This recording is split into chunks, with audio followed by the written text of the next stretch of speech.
Are you ready to get your feet wet? Because this is the Knowledge Pool, hosted by Gathering Information. We're here to bring you a casual conversation between friends about everything to do with collecting, trading, and playing Magic the Gathering. I am Tams. I am Step. And I am Laura. So put on your bathing suits and dive right into the Knowledge Pool.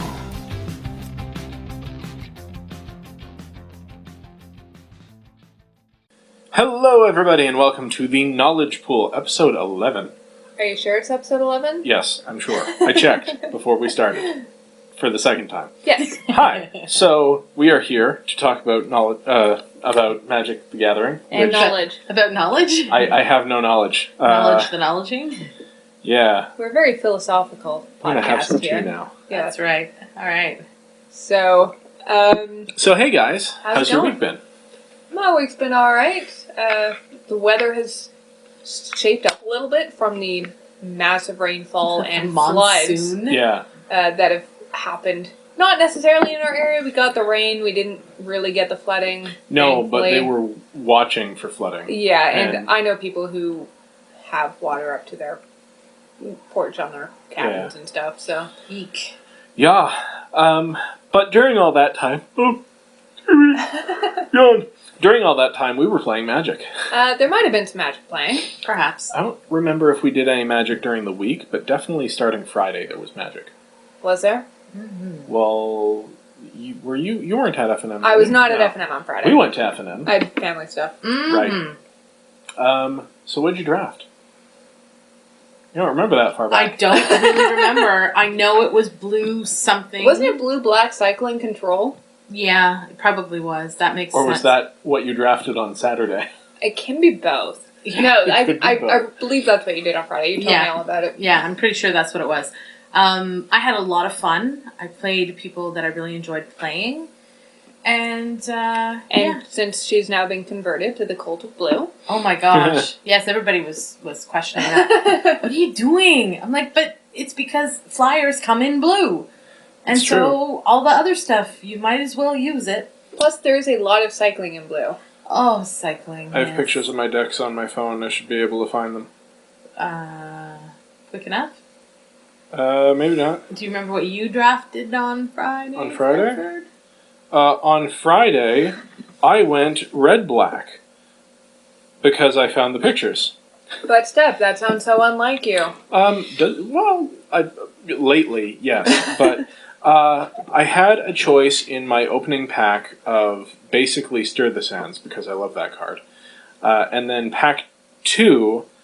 I decided to go Trial of Zeal rather than another good black card because I honestly haven't been able to play red basically at all. Now, Judge John was to my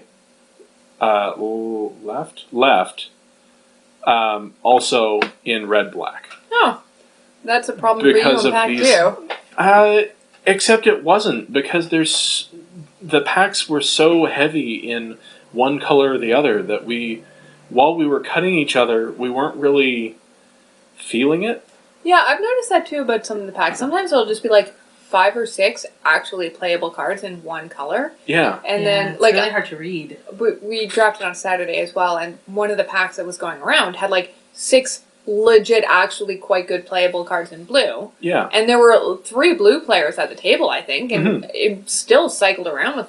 And there were 2 a or couple 3 of good janky cards. blue cards too. And by the time it got to you, it had already had 2 blue cards taken out of it, and there were still 5 There were blue literally cards. only blue cards left in the So- pack, and like if I were trying to read signals off of that, which I wasn't because it was a nonsense draft. Yeah. You wouldn't have been able to. I would have been so confused. But, yeah, my red-black deck, my first few picks were Stir the Sands, but then Trial of Zeal, Electrify, Splendid Agony. So that should tell you Those are some nice red cards. the kind of, Splendid Agony is black. Well, but, yeah, but I had a lot of removal. yes. I don't remember how I did, though, because I was pretty tired by the end of it. I think not that great. We played each other. 2-1. That's do you right. do? I went 2-1. You went 2-1. I went 2-1 because one of us had to win. Yeah, and my deck decided you don't need lands at all. And I actually happened to get my removal that game. Yes, it's true, it's true. Still loving the set, even though there seem to be these things where signals are impossible to read. Yeah, the packs are a bit wonky. But there were so many... You and I were talking about this stuff this week. What I really love is that... And this is against what a lot of the pros are saying. And maybe it's just because we're not so pigeonholed in our thinking. Because, you know, they're like, okay, blue-black is this deck, and this is the deck you draft when you see a really bomb black card. Whereas I look at blue-black right now, and I'm like, there are 2 or 3 different decks in blue and black that you can make. Like 4 legitimately playable decks. Sure, and maybe one of those is the best and should be the one that you're aiming for if you're like trying to win at that level. But maybe for half an hour. There's an aggro deck, there's a cycling deck, there's a control removal flyer deck, yeah. And I don't know how much better one is than the other. I don't even know if we're at the position where we can really tell that yet. Say, but I'm finding that in each color pairing there are lots of variations, depending on what cards you end up taking. I think some more than others. Yeah. Like, I think there's only one really viable white-black deck, for instance. Yeah, your zombies are your bust. Right. Yeah. But for blue-black or red-blue or black-green, I mean, black-green tends to always be mid-range, I think, in this format, but depending on the cards that you get, it looks drastically different. Unless you're a mono removal dot sandward convergence, I suppose. That's true. So I guess there are at least 2 viable green-black decks. So I think a lot of it has to do with the uncommons. Like, not necessarily just the rares, the uncommons. Like, you know, if you get the Zombie Lord, which is that uncommon, you can jump right on into zombies. And if you happen to get 2 of them, you definitely want to jump they are not legendary. Yeah. So. Yeah. I do agree that there are a couple of, well, a few bomb rares that are very difficult to win against. Sure. But they're not difficult to deal with. Yeah, like even the gods, if you have an exile effect or illusory wrappings, they're dealt with. Yeah. And fairly effectively. And those things those are common, yeah. So, I mean, I've had nothing but exciting, interesting experiences in the draft format. Yeah. So we did all play Magic again on Saturday. Yep. Probably more than we probably should have. Maybe. We did a draft, you went and a bit then late. somebody who shall remain nameless may have mentioned that they'd be totally willing to do another draft. And then everybody else got on board, so we did another draft. We did. Now, the first draft, I went into a color pairing that I have not played since RTR Block, I don't think. Is that Simic? Simic. Yeah. Ooh. I figured everything's good with blue, right? Oh, man. Green is really good with blue, it turns out. Yeah, you know what? I still look at the set and think blue is a support color.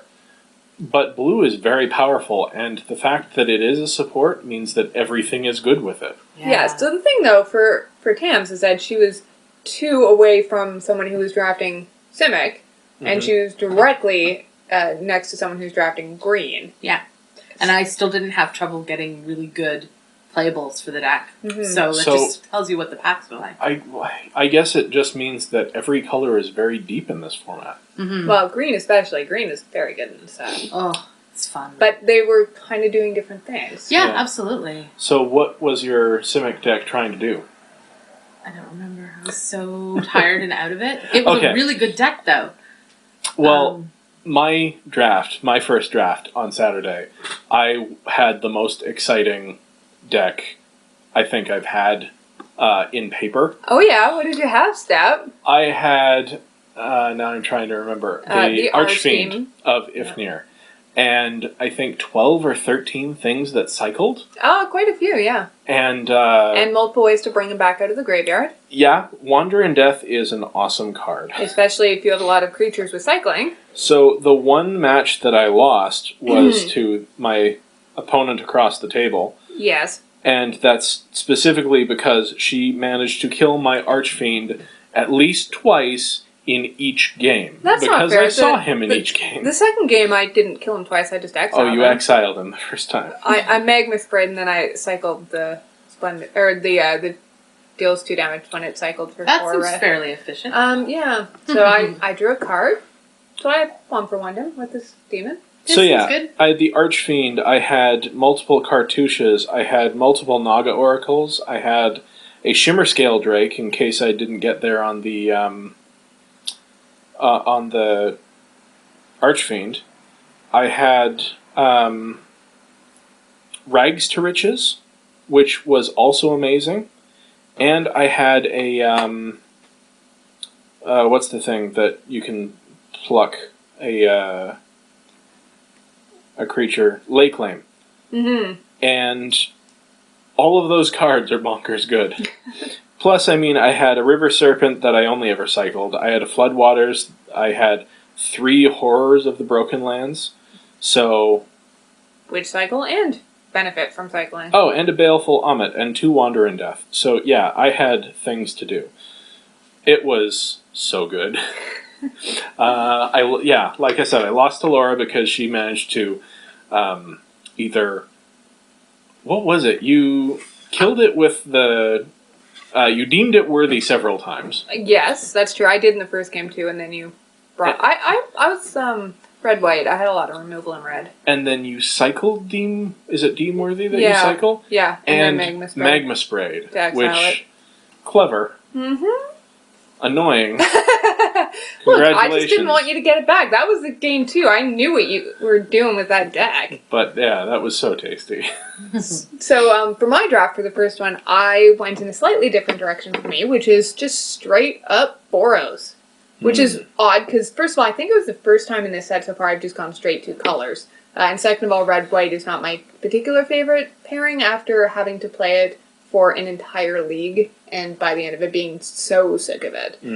But it was pretty solid. I had quite a low curve. I had basically 2 finishers. I had Insult to Injury, which is very good as a finisher.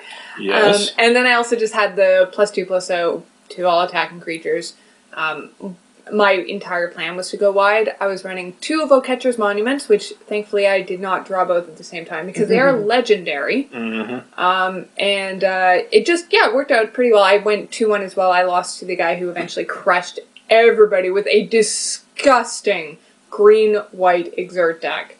He had so many ways to untap his stupid green-white uncommons that untap everything else when they exert. So he was exerting all of his stuff every turn. Oh. So he had a couple of the 4-mana 3/3 mummies that untap a creature when they enter the battlefield, and he had like a Spidery Grasp. He had a Synchronized Strike. He had the white untap and doesn't take any damage. It was annoying and disgusting. Our first game was actually super good though, just because we were both playing pretty aggressive decks.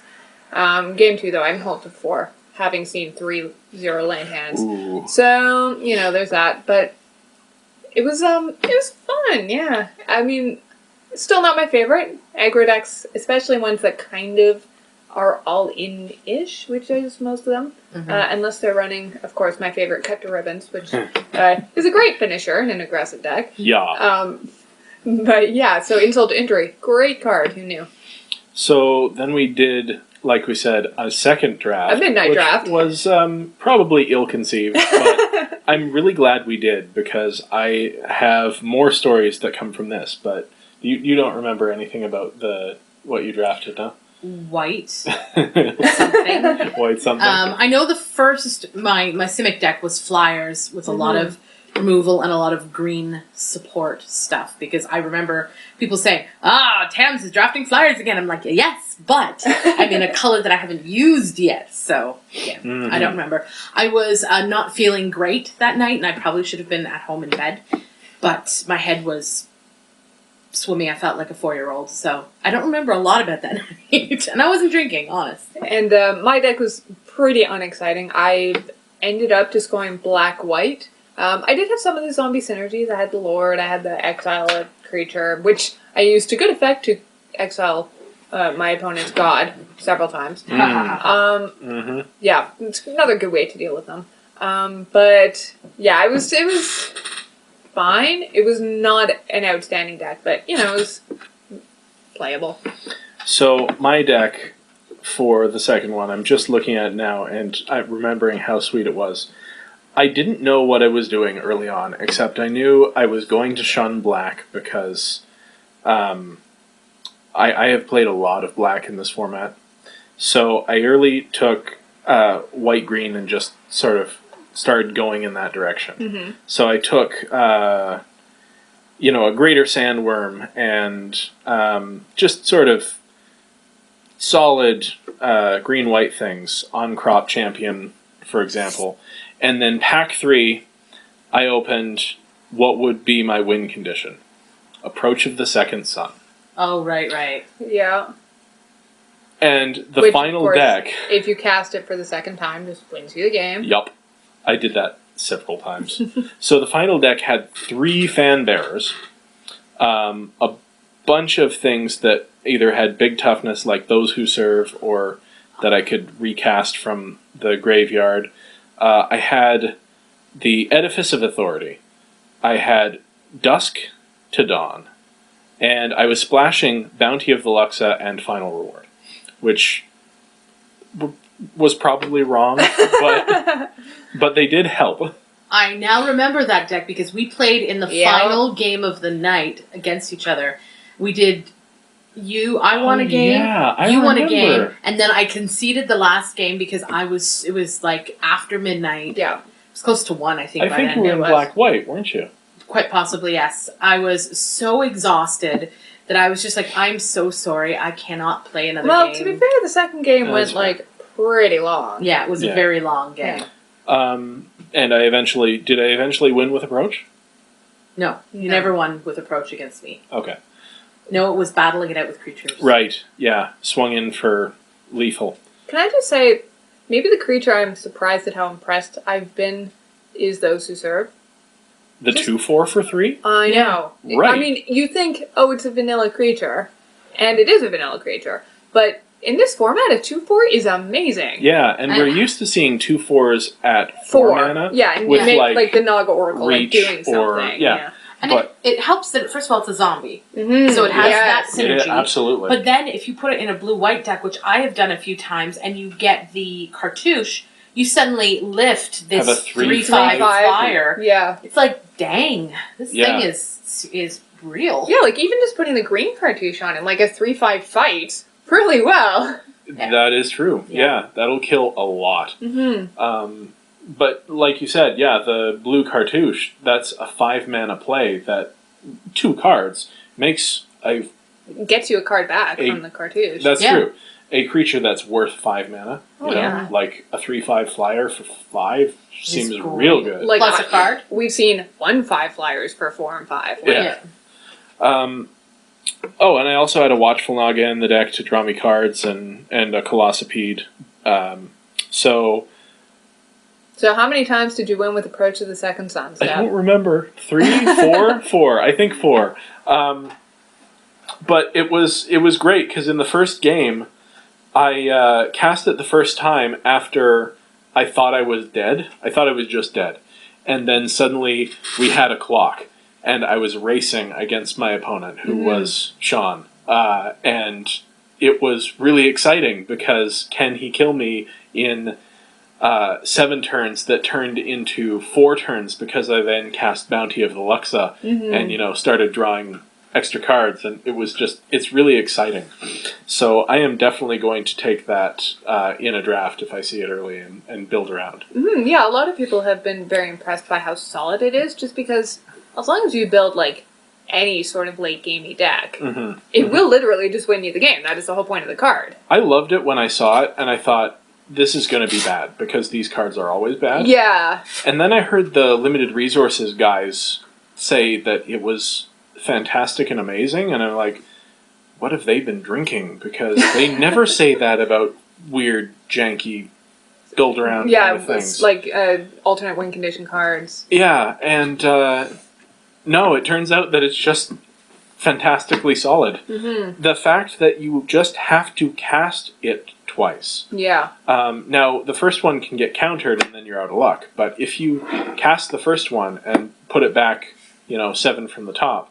And you have any sort of card draw. All you have to do is cast it again. Yeah. It doesn't have to resolve. you just win the game. That's phenomenal. And so, if your opponent doesn't know you're running it, you just, you're tapped out. Approach the second sun. Yep. So, turns out I liked it so much that I decided to build a standard deck around it. I'm shocked. Are you shocked, Tams? So shocked. I know, we've talked about this a little bit before because I was going to go white-blue with it. But no, I decided to go mono-white. And what is your reasoning for that? Consistency. No, that's not your reasoning. What's your actual reason? It's flavor. Let's be honest. Tell them what you told me. What did I tell you? I don't even remember. That white would be, this kind of deck would be not Mono running white. other colors. It would be mono white. Well, it is pure and elegant and classic, and people were not expecting it. I think people would have expected a blue-white list. Yeah, of the I have sort. certainly seen some two-color decks floating around. Like, definitely, like, tier 3 kind of janky for fun decks, but I don't think I've seen a mono-white deck for it. So I don't think this is a tier 1 deck, but it did a lot of work at Standard. So I had a lot of fun. So what's your game plan with the deck? Alright, so the deck list includes all sorts of things that should never be run. Excellent. Protection of the Hekma is one of the main cards that I built the deck around. Which is from the new set. Yes, it's 4 and a white, enchantment at uncommon. If a source an opponent controls would deal damage to you, prevent 1 of that damage. It's terrible. Don't run it. Unless you're running 4. In which case, run 4. Sure, suddenly your opponent's Heart of Kiran is doing 0. Oh man, do I want that to happen. It's never going to happen, but it's very good if you can live to 5 mana against something like Mardu vehicles, because taking the edge off of their bigger threats is very valuable, and the rest of the deck is made basically to hose Mardu vehicles. So Sure. I'll go through the deck list. So before you do that, just one other thing about approach is that Sun. When you cast it the first time, you also gain some life. 7 life, which is a fair amount. Mm-hmm. And That's a chunk. sometimes just kind of helps you stay in there exactly long enough to win. Yeah. So the deck's running 4 Approach to the Second Sun, 4 Protection of the Hekma, 4 Oketra's Attendants, which is the 3/3 flyer with cycling and embalm. Which is a great combination. It's my alternate win condition if, say, someone Lost Legacies me and takes my Approach to the Second Sun, Sure. which I imagine I'll see next week. No one was expecting it this week, so whatever. It's running 2 Angel of Sanctions if I can find them. It should be running 4, but they're hard to find right now for me. Right now I have a Felidar Sovereign in there instead, because it's a big guy. Yeah, it's a big dude, and I never got up to 40 life, so I never won the game that way, but gaining life, a 4/6 with Vigilance and Lifelink is very decent. Sure. The main bulk of the deck is 4 Cast Out, 4 Quarantine Field. So, removal. Straight up exile everything. It's also got 2 Forsake the Worldly main deck, exile target artifact or enchantment. With Exile cycling again. 2. Exile again. 4 Renewed Faith, which gains life and has cycling, and it gains life when you cycle. It's running 2 Fortified Ramparts, although I'm thinking about bumping that up to 4, because 06s are very difficult to get through. Sure, especially if you're playing something that is pretty low to the ground. It has a bunch of 3/1s and 4/2s. And It's also running 2 Fan Bearers because I really liked it in the limited games I played. And considering the amount of open mana that this deck is going to have, Fan Bearer did a decent amount of work. I think it'll probably get replaced eventually. And it was one of the first things that I sided out. Well, sure, because there are going to be some matches that your opponent's not trying to win by creatures. Right. And it's also running 4 Authority of the Consuls, which are great in any creature matchup and not good in any non-creature matchup. Sure. So I sided them in or out too. Now, in the sideboard, I've got 4 Stasis Snare, which is, again, exile and instant speed.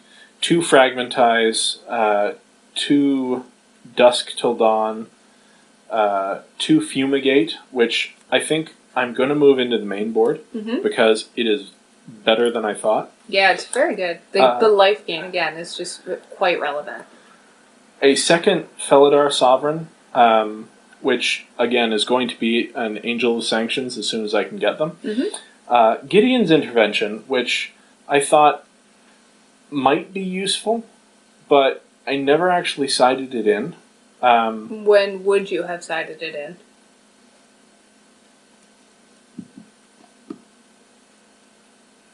I'm not sure.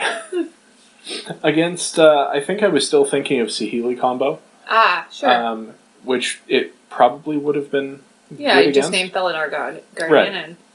Right. And did I mention Consulate Crackdown? Nope. So 2 Consulate Crackdown, which are amazing when your opponent is on the artifacts plan. Sure, because that just exiles all artifacts, right? Yeah, all of them. Yeah. So you don't have to, I cast Quarantine Field for 6 several times to exile 2 things. Yeah. I never got up to 9 or 8. But I would have if I needed to. Sure. I had 12 mana most games. Well, yes, you're running a bunch of walls and do nothing. Yeah. Enchantments. And most of the deck cycles, which is great because cast the first approach. If I don't already have a second approach in hand, which happened multiple times, I could then cycle down to the approach within 2 or 3 turns. And final record for the day was 2 wins, 2 losses. It's pretty good. And I didn't feel like either of the losses were matches that I couldn't have won. They were tight games right to the end. Yeah. And it's just my opponent got there. The one thing that I did have trouble with was the Herald of Anguish, but I've got plenty of removal that would have dealt with him, right? So, in fact, I got a Herald under an Angel of Sanctions at one point, and then opponent dropped another Herald and sacked 2 artifacts to kill the Angel of Sanctions. So, what do you? Oh well. So, what are your plans for next week? I'm going to play the same deck. I'm going to try to get a hold of 2 more Fumigates if I can, and probably 2 more Dusk to Dawns to leave in the board, because board wipes are exactly what this deck wants. And more Angel of Sanctions, but I think, I don't know, there aren't any really good walls at the moment other than Fortified Rampart. At least none that are cheap enough. Sure. I really want them turn 1, turn 2. By turn 3 or 4, I want to be isn't there that turn 1 0-4, the Ox? There is. There's also the Tasseled Dromedary, which... Sure, the Camel. Yeah. Similar theme. Maybe. It's just that 6 is big enough that it's not going to die to most early threats, whereas 4 would die to a lot of the turn 3, turn 4 plays that I saw from my opponents. Yeah, there's 4 2s and... Yeah. It's kind of too bad that there aren't any flying walls at the moment. Yeah, what this deck would love is Wall of Swords. Yeah, I know it's 5 mana, but a 3... It's so good. Yeah. Is it 5 mana? No, I think because it's Defender, it's cheaper than that. I don't remember, but old card. I love this deck. I haven't had this much fun in Standard since my first iteration of my Black-Green Toughness Matters deck. Yeah. Standard is fun again. Well, Protection of the Hekma and Authority of the Consuls are probably not worth their spots in the deck, but I'm going to keep playing them to see, because they did enough that I don't just think, yeah, these are definitely garbage, but they're probably the sort of thing that I should be running 2 in the sideboard. Maybe. I mean, you could always try something like Immolating Glare instead of the Protection, which is just destroy target attacking creature. Yeah. Could. For cheaper. It's true. But, again, it only works the one time for the one card, whereas the enchantments last forever. Yeah. Well, anyway, I had a lot of fun. Standard. Awesome. I want to go back to Standard again this week, and maybe I'll have more to report. Maybe. So I didn't see either of you guys there. No. Do you have any standard plans for the future?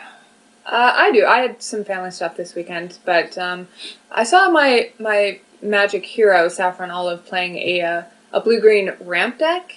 Okay. I think yesterday on Twitch, and I've been playing a deck that was blue-green or band or just something like that was ramp.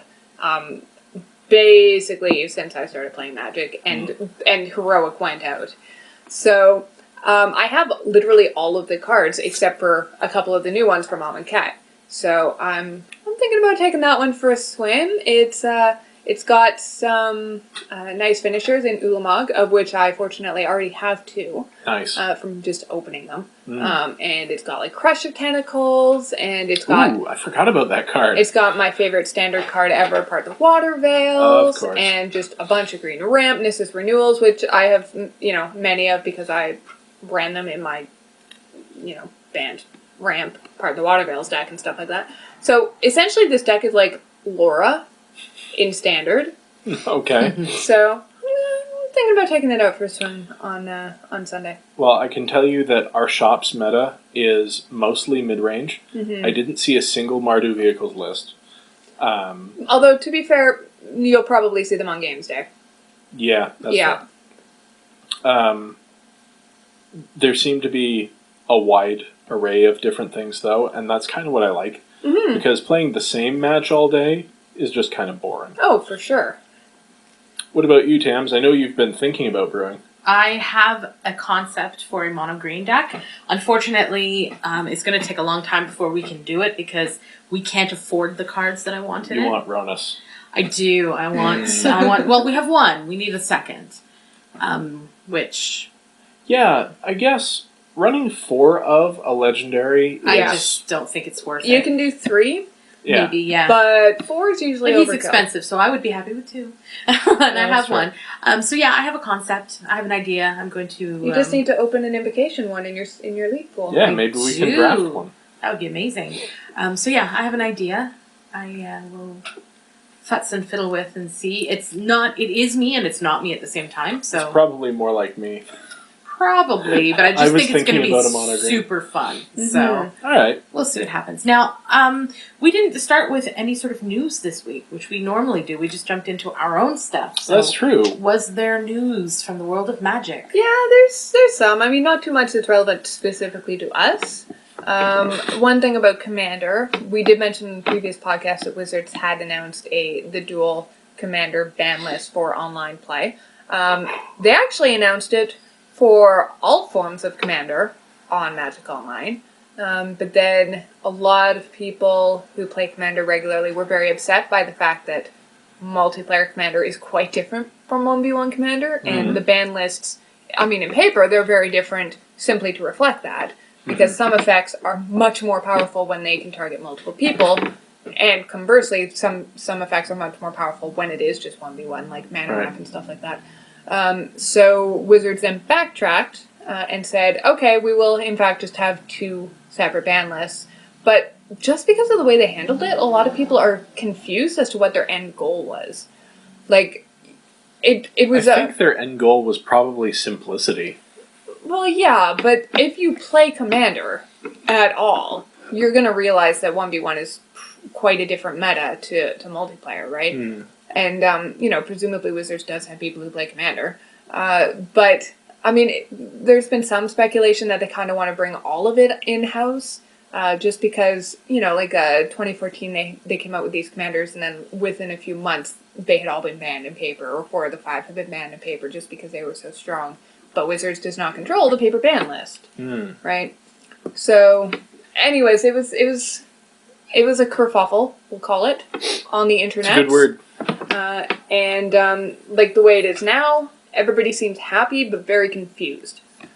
So that was the Commander stuff. Otherwise, there's just been a couple of really interesting comments on specifically Reddit today about an interaction that's come up in Standard, which is Kalitas, who, of course, whenever a creature your opponent control dies, it gets exiled instead, and you get a 2/2 zombie token. And Anointed Procession, which is the new rare in white from Amonkhet, which says that whenever an effect basically would cause you to create a token, create 2 instead.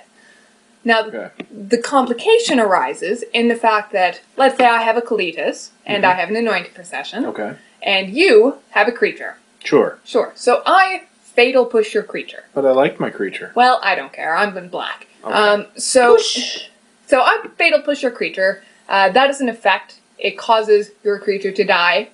I would get 1 zombie token, but because of Anointed Procession, I instead get 2 zombie tokens. Sweet. That's a sweet deal. So that's how that works. Let's reiterate the situation here. You have a creature, I have Kalitas, I have Anointed Procession. Instead of Fatal Push, I'm going to Grasp of Darkness. I don't like that either. Your creature. So it gets -4/-4 until end of turn. Okay. Now the spell itself does not kill your creature. State-based actions say that your creature has 0 toughness, therefore it dies. Oh, I see. So the problem is that is no longer an effect, causing me to get a token off of my Kalitas. So Anointed Procession only gives me 1 zombie token. That's a little awkward. Yeah, so the confusion, of course, is, well, when do I get 1 token and when do I get 2 tokens? Because that's kind of important. Yeah, that's the kind of thing that it's obvious they weren't thinking about that interaction. Like, they don't always plan everything, but it's awkward that had to happen in a standard environment. Well, the problem is just the templating on Anointed Procession. If they had worded it more clearly, or better, or in a more standard fashion, I suppose, then there would be no confusion, because it would state exactly what caused it, as opposed to just an effect. Because you have to know exactly what causes an effect in Magic to understand when you're getting 2 tokens. Yeah. Huh. Yeah. So, anyways, Wizards has said, we're looking into it, and I say that with giant quotation marks, because, like, there's not that much they can do. Like, they can obviously clarify the rules around it. Yeah. Or they can, edit the rules text online or whatever. But there's still probably going to be confusion because some people will know about this and some people will not know about this. And that just leads to arguments. Oh boy, I can see the table issues. I imagine what they're going to end up doing is just errata Anointed Procession. They don't like doing it. But in this case, it's going to be better to have that oracle text than having those 2 things happen at different times. Sure, but let's say you show up at F&M and you don't have a judge. Who runs F&M without a judge? Many stores. We don't have a judge. Judge John doesn't show up. So then it relies on somebody actually going to check Gatherer, as opposed to just 2 people duking it out in the parking lot with fistfight. So, it's a bit messy. Hopefully Wizards would come up with a graceful way to solve the problem. But just wanted to make sure that all of you guys were aware of that. And we'll update you if there are any updates to be had. So basically, if a card kills a creature... If an effect kills the creature... You get 2 yes. tokens. If the game kills the creature, you only get 1. Right. Yeah. Okay. Good luck explaining that to a new player. Yeah. Yeah, that's awkward. Yeah. Well, that's pretty much it for news. That's it for my Magic playing experiences. So the thing that we want to talk about then, just for the remainder of the episode here, comes from an issue that you guys ran into quite a bit when you were finishing out your incredibly sweet sealed pool on Magic Online. Yeah, you should go and check that out. I think the first stage is up. The second stage is going up tonight, and then the third stage will be going up next week. Yep. Yeah. And it was just amazing all around. Oh, so good. However, we did run into some frustrating moments. Okay. With people being very heavy-handed with their concessions. So, conceding the game. Just conceding at 18 when we dropped Liliana. Yeah, I don't know if it was because it was a friendly league. We wanted to do a friendly league because you got to play more Magic. Yeah, sure. But the actual effect seemed to be playing less real Magic because I guess people didn't care as much. I don't know. But people seemed far too willing to concede when they were at 18, 19, 20 life, when we were in not an overwhelming position, you know? Yeah, and we had one instance where they were at, I don't know, 14 or 16 or something, and it had been one of those games where they would drop something and we'd go, oh crud, how do we deal with that? And we'd deal with it. And then we'd drop something and they'd be like, haha, I dealt with it. And then back and forth, and then we dropped something. I don't think it was even Liliana, it was something. And they just up and conceded. It was like, I'm sick of the time it's taking to back and forth this, I don't want to play anymore. It was a scorpion. Oh, right. We had basically wiped out the board on both sides. Yeah. And then we played a scorpion. And they were like, nope, I'm out. So I thought it would be an interesting topic. So, obviously, people's feelings about doing pretty much anything are different when they're online versus in person. Yep. Sure. Online, you're anonymous. You're not staring at the person in front of you, in the face. You're not having a good verbal back and forth repartee about, how things are going, which are some of the great things about playing Magic in person. that was part of why I enjoyed playing my deck so much at Sunday Standard, was getting to talk to my opponents about how the games were going. Yes, your opponents who were stunned into hysterical laughter Yup. once they saw you playing Protection of the Hekma. The second one. So, I don't know, guys. When you're playing online, because I know that you do that for your YouTube channel a fair amount, when do you concede? Very rarely. If we have absolutely no out, and there's another game to be had, and time is always a factor when there's two people drafting, because we're talking and exchanging ideas, we're generally always behind on the clock. Mm-hmm. So if we look and we're like, okay, there's nothing we can do, we're dead on board, we'll just concede for the clock. If we're dead on board and we have no cards or a land in hand or something like that, Right. that is when I will, concede, go to sideboard. Usually only when we're, again, like, at least 2 minutes behind. Mm-hmm. Because when we're not dead this turn, I always want to get the draws. And I always want to take an opportunity to see what else my opponent is going to play. Also, never underestimate the fact that this is online, and mistakes, even if it's not a player's mistake, there are technical mistakes that can be made using the UI.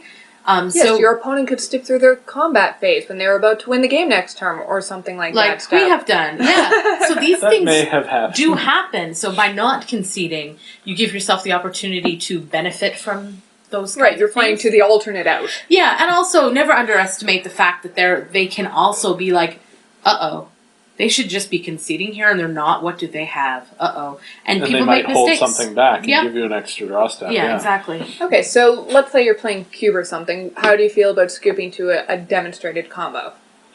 I usually like to watch the combo play out, and I understand that some people think of that as poor sportsmanship because you're effectively having your opponent wear down their clock. But that's not the way I see it. If you have a combo, you need to be able to execute the combo. Well, yeah, but I mean, what I do if I know that my opponent has an infinite combo, I make them play out the loop once or twice, and then if I know that they know that they actually have a loop and how to use it, I will usually concede at that point, because that's what I would do in paper. If they said, "Here is a loop, I am demonstrating this loop. Do you want me to play it out?" I would, in person, just say, "No, that's fine. Let's go to game 2." That's fair. I don't think it's happened to me. Yeah. I've never played against twin combo where they've actually gotten the combo off. Mm-hmm. I've always been able to disrupt it. Mm-hmm. Go me. But if they start doing stuff like that, I usually just F6, and maybe I won't do that in future. I don't know. I've only come up against a combo, like a Infinite. infinite. I can't do anything about it once, and that was in Cube Draft, and that was against Riley. But that was in paper. It was in paper, Yeah. Mm-hmm. and that it went on for a good You amount of mentally time. F6'd. And then I finally said to him, "Is there anything I can do here?" And he's like, "No." I'm like, then I can see. Can I have that 10 minutes of my life back? Like, I'm going on the porch. Give me a call if anything resolves, okay? But yeah, I would let it go a couple times and then concede. Right, Okay. so obviously, if you make them play it out, they run down their clock, or they might, again, just make a technical error, misclick, something like that. Yeah. So, like, it's not wrong to make them play it out.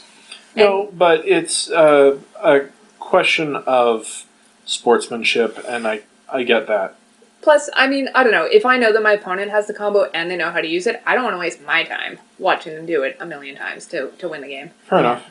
So, but other than that, I assume we're all on the same page of, if we're playing against a Storm player, not actually conceding until they literally tendrils for you to your face. No way, because that's not a for sure deck. That's a fragile deck. Mm-hmm. So no, let's kill him fast before he can storm out. Or but once he's storming out, I mean, they could make him show that he's got the kill. All of sometimes it. Yeah. they have to storm before they have a payoff. Yeah. And if they never draw it, And I've seen. I saw LRR do it. Oh, that was fun.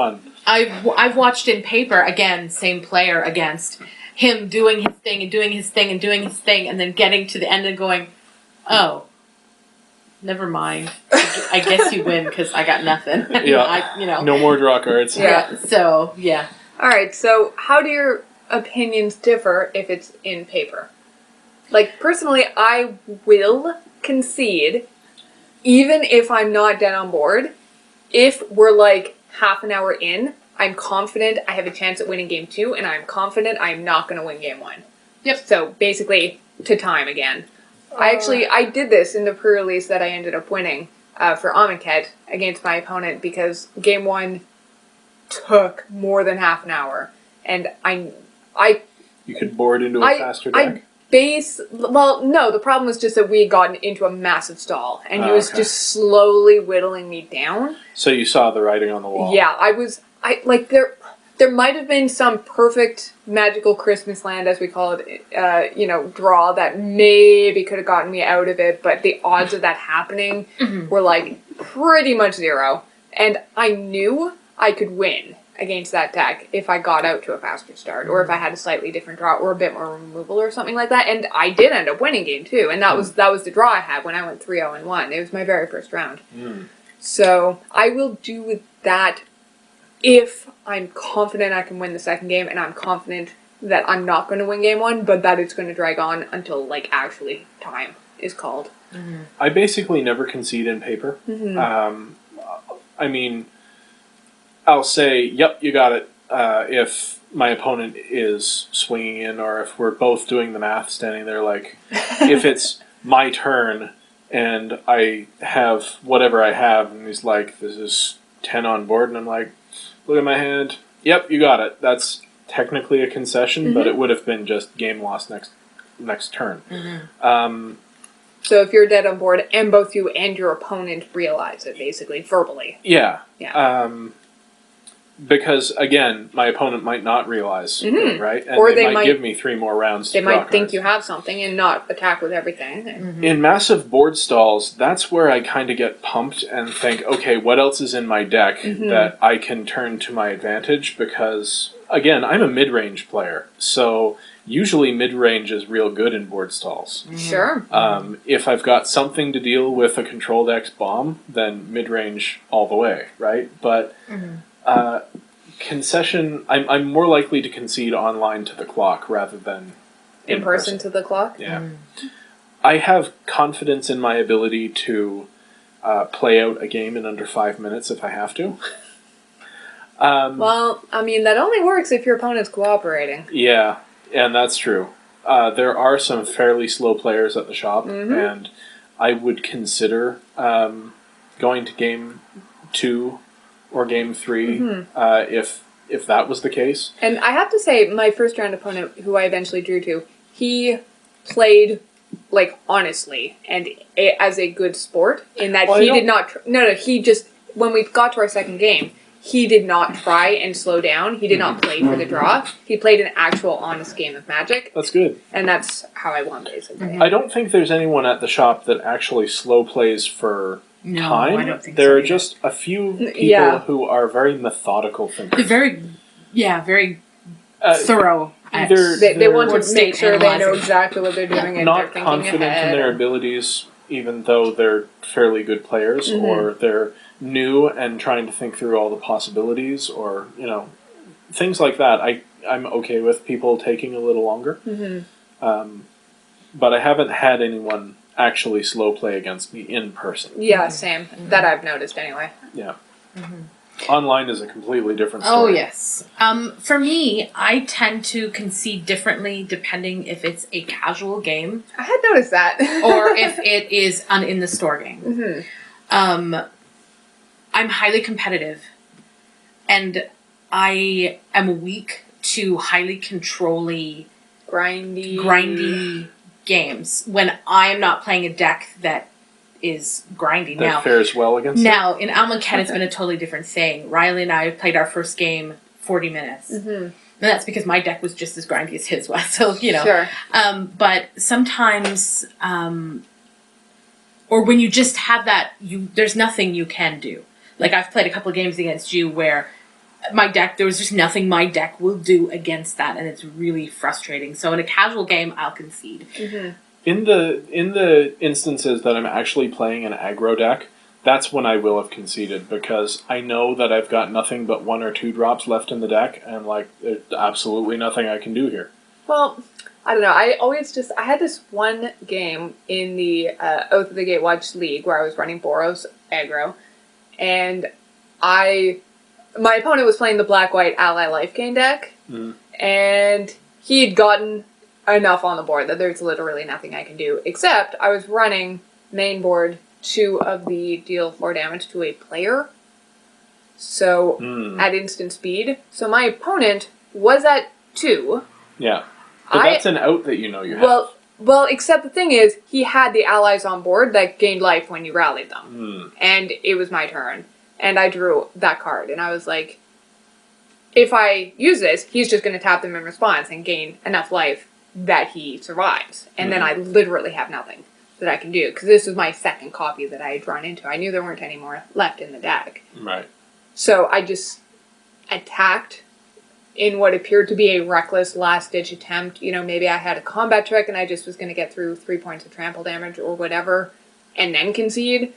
So he did what you normally do, which is block, and then tap for the rally trigger, and then in response I blasted his face. Sweet. And he was very upset with himself afterwards, but I felt like I was the smartest person in the world. Yeah. But, I understand your point. If I had not had that out, those. Yeah. There's sometimes just literally nothing you can do as an aggressive player if your opponent has stabilized and, is able to regain that life or regain that board state. And sometimes that you'll have a better chance in game 2. That is true. So you were saying? I don't remember what I was saying. I'm sorry. Something about casual. Yeah. Yes, and when will you concede in a store game? Rarely. When against Mill. So conceding against certain strategies. No, I've only done that once, and it was a bad day all around. I hadn't had much sleep the night before, and I was up against this deck that was it didn't belong in the meta. And it was just out of the blue. Was this a Sphinx's Revelation deck? No, this was a deck that was one of our friends' deck? This was Brian's deck, yeah. Oh, yeah. Right. I'm looking at you, Brian, and he felt so bad because I'm normally really good at hiding when I'm irritated or upset, but I was not hiding anything, and I felt so guilty. 2 minutes afterwards, I'm like, oh, I made him feel bad, and now I feel terrible. It's funny, because he's going to listen to this, and next time you see him, he's going to be like, hey, I'm sorry, Dad, I didn't mean to. No, but it was a good deck. I just was not prepared to face that deck. But I mean, you were there at the pre-release when I met the most ultimate grindy, controlling deck. And it took every fiber of my being to stay in the seat and finish the game. And you did. And I did, because I kept thinking, no, there might be something in my deck. And then I was just being stubborn, and I'm like, screw you, you're going to play this out. If I have to deal with this, you're dealing with this too, buddy. So it was frustrating. But generally speaking, in paper, in tournament, I don't, unless, again, time is a factor, and I know, no, there's nothing I can do here. The other example is they have 2 flyers on the field. I don't. I'm at 4. They have a 2/2 and a 2/2. I have a ground creature in hand, and I top deck a land. It's like, yeah, okay. Right. Fair enough. I will also, I must say, occasionally scoop if it's like an F&M level type of thing, if I am empty-handed and playing out land number 15, Yeah. and Yeah. my opponent has any sort of board. Yep. And I can you're like, understand that. there is literally nothing that's getting me back in this game, because there's probably 3 more lands on top. Better to go to the next game and have time to finish the final 2 games. And also, sometimes just for your mental health, you need to finish a game. Oh, I've Like, been there. before you just get too frustrated to be able to play properly for the rest of the night. Well, That doesn't happen to me. What does happen to me is sometimes playing against certain players who play very irritatingly. Sure. fair enough. I don't get irritated at my top decks. I get irritated at my opponent playing in a manner that doesn't make sense to me. And I try desperately not to let that show. I have had that happen when we did the team sealed with Judge John in Toronto. I was against a couple of opponents who were very difficult to play against. Oh, yeah. And it was a she's a girl kind of thing, which we will cover one day on a podcast, because I've never had that experience at the shop. So to go to a higher rules enforcement level game situation and experience that, I was like, whoa, I was not expecting this. But I didn't concede. I beat the one and the other one. I didn't have to play for long, so Yeah. it was fine. But yeah, it can be really hard if you're playing against an opponent that is either playing in a manner that you don't like. Like lands in front of creatures. I'm looking at you, Riley. Yeah. Yeah, we'll probably talk about that at some point, Yeah, too. that's hard for me because my eyesight is not good. And so I'm still at the point where, like, I'm getting to the point where I can glance across the table here where Steph has his deck, and I can see the swirly orange and gold of the setting sun over there, and I know what the card is by the colors. Yeah. But I don't, especially with the white, because so many of the creatures are similar, I can't read them. And it is my responsibility as the opponent to constantly be checking the board state and asking if I don't know what a creature does. But it comes to the point where you're just like, ugh, it's just so frustrating. It's hard to read. So, yeah, that is my only issue with lands in front play. So The other thing that gives me a really big tilt is when my deck isn't cooperating and my opponent is winning with bad plays. Yeah, that's hard. or bad cards. Bad cards are bad plays, and I'm like, I should be able to beat you, but my deck is giving me nothing. But again, I try very hard not to let that show, because it's not their fault. Sure. So on the flip side of that, though, there are definitely a couple of people I've played against at the store who concede way too early. Yeah. And I'm always like, well, I mean, that's a free win. Like, I can think of multiple cards that I know you have in your deck that you could have drawn that would have just at least bought you another few turns to see what else you came up with. Like, why are you conceding? I had one at Standard. Somebody conceded when I cast the first approach. They still have 7 turns. As far as they knew, yeah, they had 7 turns. I did have the second one in hand, but But they didn't know that. So, Yeah. So, like, it's always like, yay, I got a free win, but what are you doing with your life? yeah. Playing Magic. It's true. It's true. Do you have anything to add there?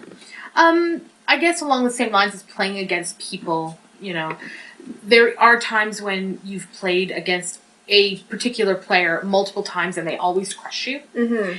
It's this demoralizing feeling when you get paired against them and you're like, ugh, I have to play them again. Literally can't win. And so I always have to kind of buffer myself and be like, no, just because they've won, whatever, does not mean anything.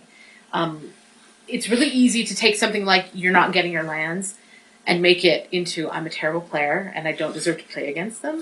So it's really something to have to watch out for. The third week I played Standard at the shop, I came up against a guy who was seriously on tilt because he said he had been flooding out for a month in every single game. And, I mean, I've been there. Take that with a grain of salt, but yeah, it does actually happen, like, sometimes like that. That's how variance works. It's not... It doesn't all even out. It sometimes wait until he gets screwed for a month straight. Yeah. And he was like this close from quitting the game because of it. And that feels bad, but that was another one. Like he was just conceding turn 5 because he'd drawn, his 7th land. Yeah. And it's like, That's no fun. Yeah, but if you're not on tilt, you probably wouldn't concede it there. Yeah. no, probably not. No. Yeah. Yeah. So, let us know, when do you think it's alright to concede, and is it different when you're online or when you're playing in paper? Yeah. And are there times that you concede when you know you really shouldn't? Or do you ever know that you should be conceding here for whatever reason and stubbornly play it out? We'd love to hear stories. All of our social media links, and I think there's an email in the show description.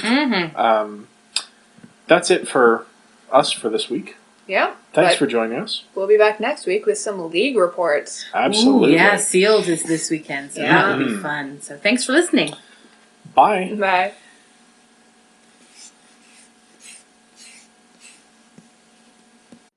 I once knew a man from Bombay, took a slow boat to China one day. He was pinned to the tiller by a sex-starved gorilla, and China's a bloody long way. I think we have our stinger.